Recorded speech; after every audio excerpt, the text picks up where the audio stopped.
Hi, I'm David Mason. I'm 23 years old, and I'm here today on Wandsworth Common, where I live near, and where I sometimes take the dog for a walk. David, we first met when you were 11 years old. I took your photo when you were being presented with a Certificate of Achievement from the Mayor of Wandsworth. Thanks for helping making this film for the Aspirations for Life website. Can I ask you first what you understand by the word aspirations? I believe aspirations means your goals. Yeah, that's exactly it. Aspirations is your goals or your dreams, what you want. And when you were 11, David, can you remember what your aspirations for life might have been? I believe my aspirations for life when I was 11 was I wanted to have a job. A job when you were older, right? Yes. Okay, and how about where you might be living? Living somewhere close to home. Somewhere close to home? By yourself or with friends? Still with my family. Oh, still with your family, okay. And David, tell me a little bit about how school life was for you. Well, I had a pretty good school life. I made lots of friends. However, I do have a learning disability, which is hard to read and write. But I had a lot of help at school, which helped me a lot. And when you were younger, David, can you tell me about one of your hobbies or interests? One of my hobbies was the railways. I used to live in a house right next to railway tracks, and every day I used to look out at trains at the back garden. And that's when I first had my hobby on railways. We also used to go on day trips around Christmas time down to the Bluebell Railway. While David and I walk the few minutes to Wandsworth Common railway station, it gives me time to tell you a little about the Aspirations for Life website. The foundations that underpin the site are these. We believe that every child, young person and adult, whatever their level of support, has a right to want a life where they can be independent, happy and fulfill their potential. At the heart of this belief is the fact that people can aspire to have paid employment if that's what they want. David's support needs may be relatively low, but the fact that he's always had a good support network has helped contribute to his love of life and optimism for the future. The bedrock of this support has been and continues to be his parents. But over the years, David has also had fantastic support from school, from college, and from parts of the voluntary sector in Wandsworth. Children and young people with higher and more complex support needs than David will have their own aspirations for life. Are these going to be so very different from David's when he was their age? Probably not. But what's crucial is that the support these young people are given is the very best it can be. The challenge many of us face is finding the appropriate resources to ensure this happens. That's why we've created the Aspirations for Life website.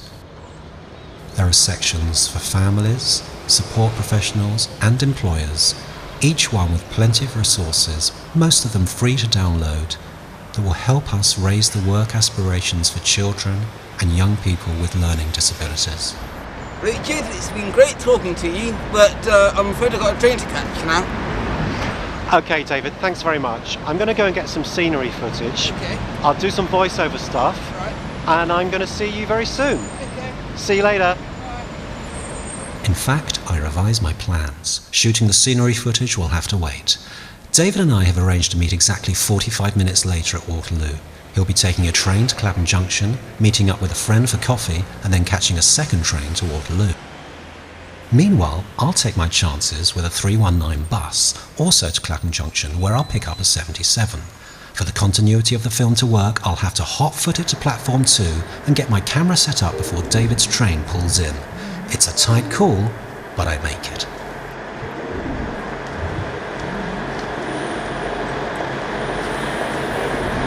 Hiya. Did you catch up with your friend okay? Yeah, fine. Okay, so I'm following you, yeah? Okay.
So David, tell me a little bit about your job here at Network Rail. Well, what I do is I monitor the arrival and departure of trains.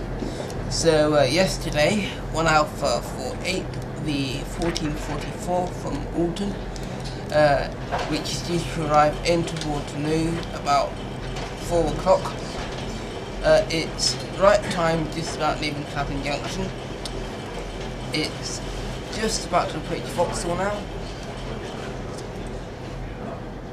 And it comes into Waterloo around about 15:57, which is on time. So it made it on time, right? Yes, it made it on time. I knew it would. So David, a little while ago on Wandsworth Common, we were talking about how you'd always had an interest in railways since when you were young.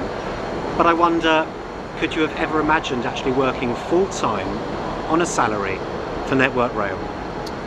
Well, I'd always wanted to work for Network Rail, but I wasn't exactly sure that it was actually going to come true. Well, I guess it has come true, and I'm thinking, how did it actually start? How did you get the job here? I started working with work experience. I started when I was at work experience with my school. Okay, and they picked up on the fact that you were reliable? Yes. Conscientious? Yes. Good at your job? That's correct. Pretty good with computers? That's also correct. Pretty good with people? Yes. And they offered you a job? Yeah, they did. It's amazing. But is it that amazing that David should have a full-time job? Let me end this film by telling you a little more about David Mason's journey to work. As he just said, he got a work experience placement at Network Rail when he was 15, towards the end of the summer term at school. This was for a couple of weeks. He went back the next year for another 2 weeks. If there is an amazing part of the story, it's the fact that there was a senior manager at Network Rail who was determined that it shouldn't be just another work experience placement.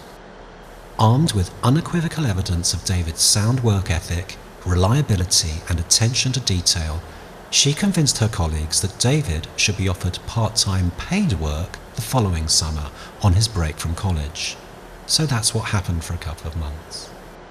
And finally, when David had completely finished at college, and after he'd had a break to do some travelling, she called him in for a job interview. With a little help from a specialist support agency, she had adapted Network Rail's assessment procedures to make them completely accessible to him. He started his full-time job in February 2009 and hasn't missed a day since. This train's come from Exeter. And it is on time. The number of people arriving at Waterloo today on the line from Exeter will be about 4,000. Statistics tell us that approximately 80 of these will have learning disabilities, but from this number, only 5 will have jobs. At Aspirations for Life, we're doing things to change that. What can you do?